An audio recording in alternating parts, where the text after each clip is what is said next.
olahraga misalnya atau makan atau membersihkan tubuh. Nah itu kan aktivitas yang bisa dilakukan di rumah. Kita mengenal ke rumah gitu.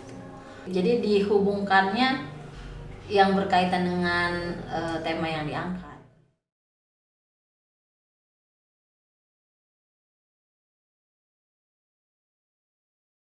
Di awal masuk itu anak-anak lebih ke aturan, karena mereka balok itu banyak bentuknya, banyak ukurannya, banyak jenisnya, dan ada 4 rak gitu ya.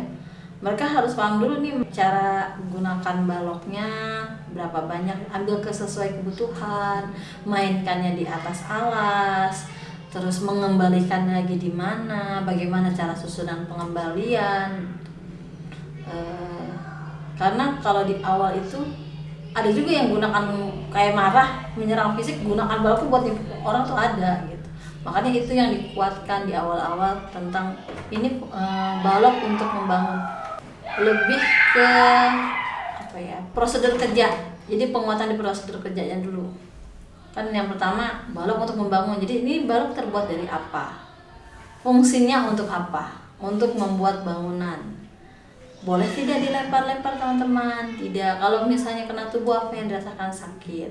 Saat ambil balok bagaimana? Ambil secukupnya. Ambil balok secukupnya, itu yang kedua. Jadi ketika ngambil, teman-teman punya berapa tangan? 2. Ambilnya dengan 2 tangan. Kalau berlebihan apa yang terjadi? Baloknya jatuh, Bu Ita kena kaki, iya bisa sakit. Atau baloknya juga bisa rusak. Penting untuk merawat. Yang ketiga, bermain balok di atas alas. Mana alasnya teman-teman gitu. Nah itu dikuatkan dulu, karena kadang mainnya di mana aja. Jadi keaturan dulu sih yang awal-awal. Baru tapi sambil berjalan, sambil pengenalan tentang bentuk satu-satu. Itu sudah kuat, baru ke pengenalan tentang bagian-bagian bangunan.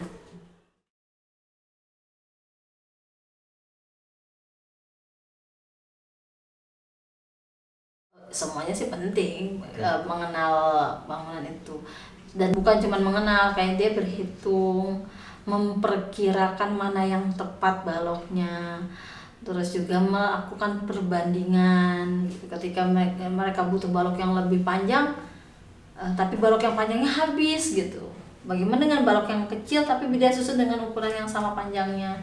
Jadi kemampuan membaca ruang juga sebenarnya diuji di sana. Kalau anak-anak yang pikirannya terlalu abstrak gitu ya, kadang-kadang bangunannya ya bikin bangunan yang lebih ke estetik gitu, kelihatannya cantik menurut dia, tapi kebutuhan bangunan tidak terpenuhi. Misalnya butuh atap, dia nggak ada, butuh jendela, dia nggak ada. Yang penting bangunannya cantik, ada gelombang-gelombangnya di atas misalnya, seperti itu. Nah itu kan padahal di balok itu sendiri jadi lebih kompleks pikiran, menggali kemampuan berpikirnya jika anak sudah terbangun.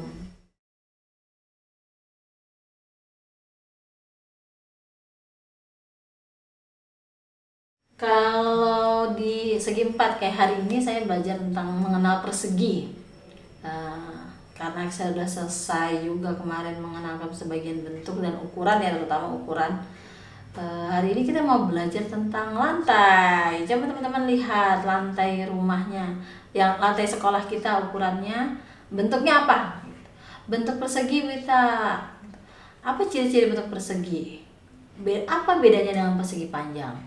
Kalau yang persegi panjang ininya yang atas sama bawahnya lebih panjang, yang kanan kirinya lebih pendek. Oh iya, bisa seperti itu. Jadi ada 2 sisi yang panjang dan 2 sisi yang pendek. Kalau persegi semuanya sama ukurannya. Kita hitung. Jadi di balok disediakan penggaris dan meteran untuk membantu anak mengukur dan berhitung juga. Di sana mengenal angka. Dia tahu, oh kalau persegi itu ukurannya sama. Kanan kiri atas dan bawah ukurannya sama semua, itu persegi. Terus baru pengenalannya tentang bangunannya. Itu contohnya. Kalau segitiga saya pernah yang tahun lalu itu tentang gunung.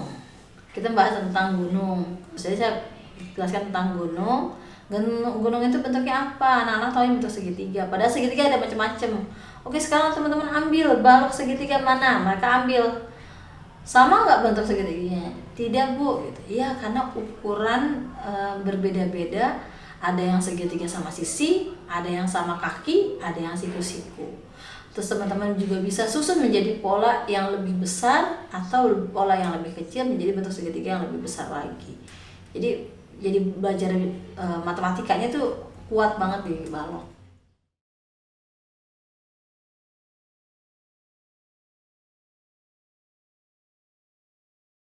Kalau di balok sama seperti sentra yang lain, semua aspek tetap kita nilai.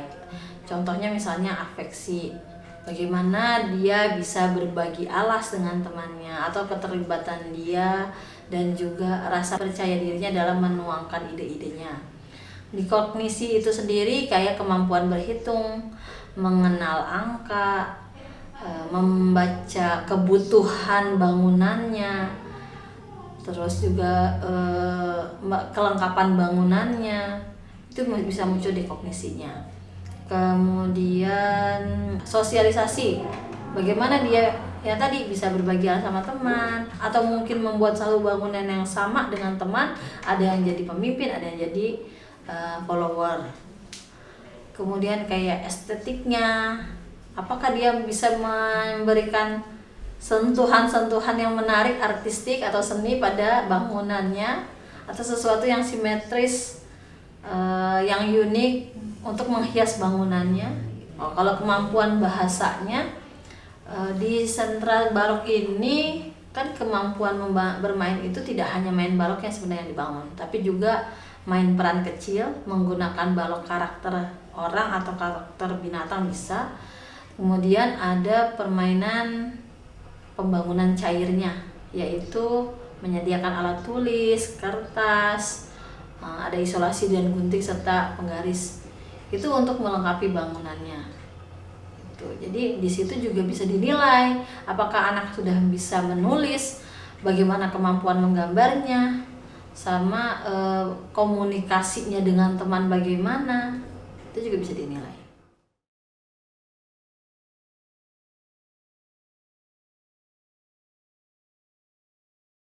Kalau dari sisi sentra balok, anak yang bisa berkembang, ya intinya sih sebenarnya perkembangan anak tuh beda-beda ya, tergantung anaknya itu sendiri. Kita nggak bisa bilang bahwa ini bagus, ini tidak.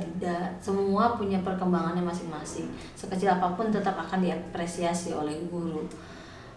Untuk kemampuan misalnya berhitung, yang tadinya ada anak yang udah usianya lebih tua daripada teman-temannya tapi dia belum bisa berhitung, stimulasi yang saya berusaha berikan akan lebih beda.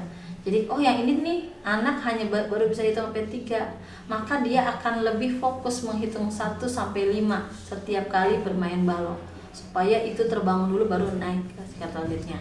Untuk anak yang kemampuan tinggi sudah tinggi nih main baloknya, berarti dia harus stimulus lagi. Kayak misalnya aku biasanya bikin rumah lengkap tapi bagian dalamnya belum, maka saya akan stimulus itu.